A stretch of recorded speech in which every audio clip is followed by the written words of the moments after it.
Meaning of debug. Debug.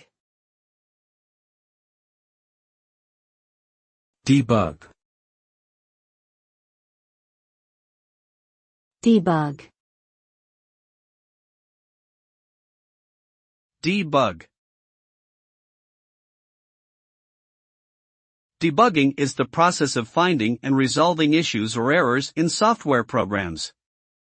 It involves identifying problems such as coding errors, configuration issues, compatibility problems, memory leaks, and other issues that cause the program to malfunction or behave unexpectedly.